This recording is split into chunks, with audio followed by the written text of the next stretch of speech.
Welcome back. Now shifting our pace a little. Imagine giving a toy to every underprivileged child on the continent, not just any old thing, but a brand new toy of their choice. This is the dream of Dani van Lockenberg, founder of Toys for Africa. The initiative, of course, goes out to schools, shelters and orphanages to identify and assist the less privileged children. Dani, thank you so much for joining us here in the ANN7 Prime Studio. I must say thank you. Thank you for the opportunity. We love it. Thanks. You had a dream. Tell us about it. Okay, well, what I was doing at that point in time, about three and a half years ago, was I was busy working for myself. I had a marketing company. It went well, but I wasn't happy. I wasn't smiling at night. And then I thought I wanted to make a difference. A difference in South Africa, but a difference that touches a lot of people. And I prayed a lot, and the message came that I had to work with children. It took me about 6 months to get Toys for Africa to the way we've got it now. And yeah, now the dream is to have a new toy to every underprivileged child in the country and later on the continent. So how does Toys for Africa work? So what we do, let's say for example you have an orphanage or a school anywhere in the country. We make contact with you, we ask if there's underprivileged children, we do some research. If you say yes, I send you a toy catalogue. The toy catalogue's got 31 toy options. We're increasing that to 34 in the next few weeks. You may choose one toy per child. We try and keep the average to R8 per child.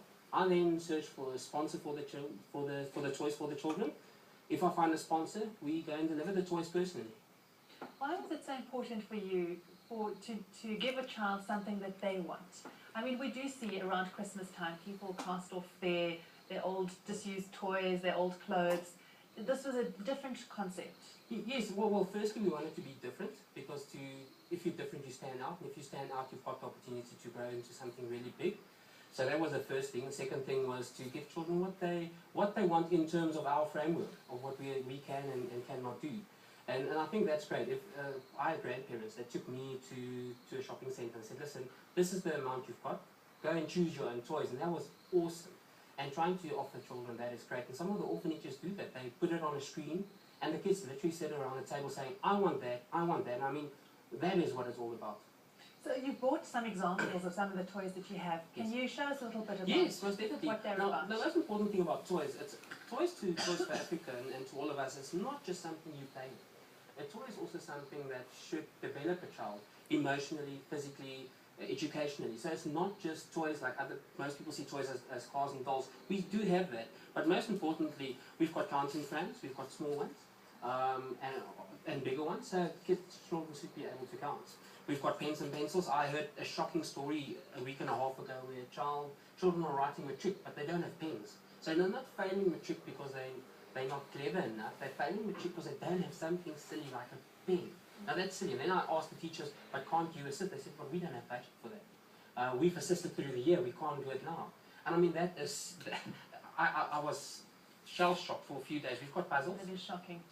We've got puzzles in different shapes and sizes. We've got paint. We've got everything. And then now and then we're fortunate enough to spend some more time with children. We're able to paint faces. We really, it's about that personal attention for the 35 to 65 minutes that we're there.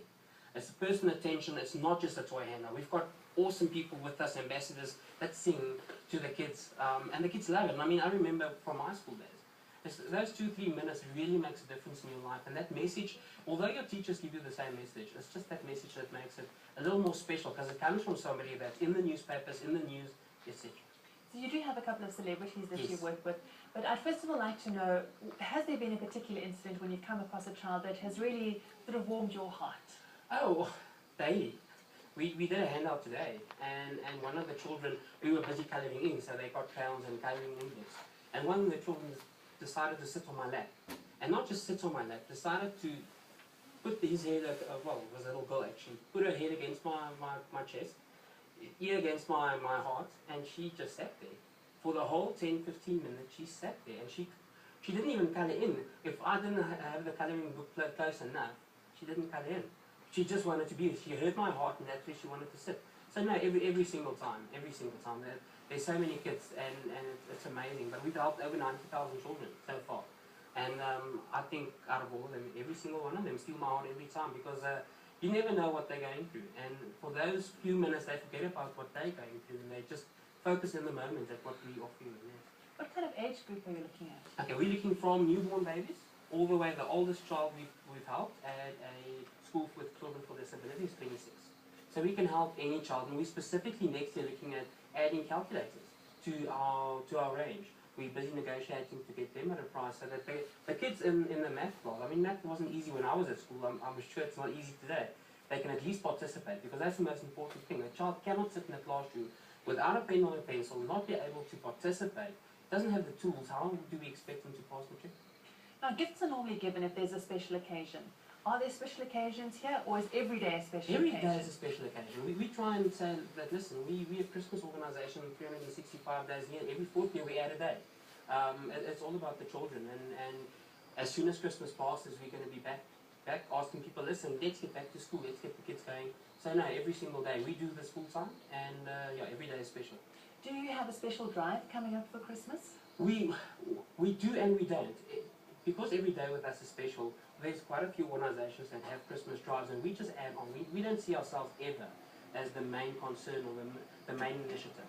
So if there's a lot of organisations that plan brilliant Christmas parties, and we just like to add what we've got to what they already have. We do not ever see ourselves as the main attraction. Now, what are some of the hot favourites that you have amongst the children? Do you have specific things that most of them will go for, and that's what they want?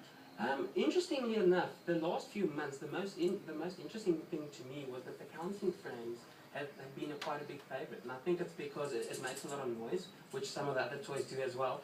And then obviously for the boys, cars. I mean, they love cars. I've got a little boy who turns 4 in January. He loves little cars, and I don't think he's ever going to outgrow that.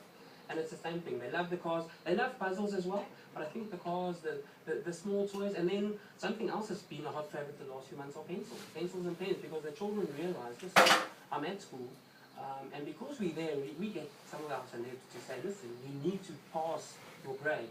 They get shy to not pass, so they want to be involved, they want to be active, and they want to pass their studies. Yes. Now, Donnie, you've been thinking very big. You're not just thinking about South Africa, you're thinking about all the underprivileged children in Africa. Yes. You're talking about millions of children. Yes.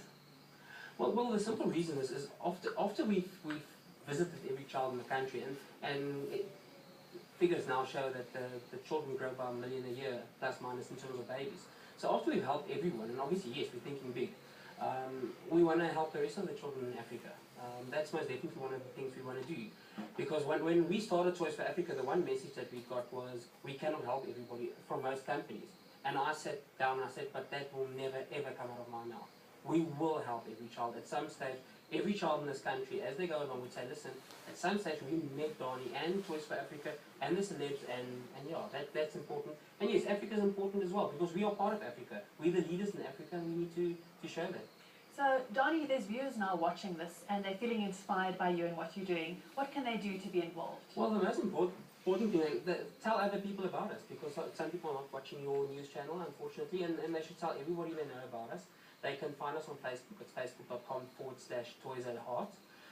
They can find us there, communicate with us, send us a message, and all our details are on there. And visit us. If there's companies out there watching now and thinking, oh, we want to do something for Christmas, contact us. We put everything in place. Only thing they need to do is pitch up and enjoy the children's smiles.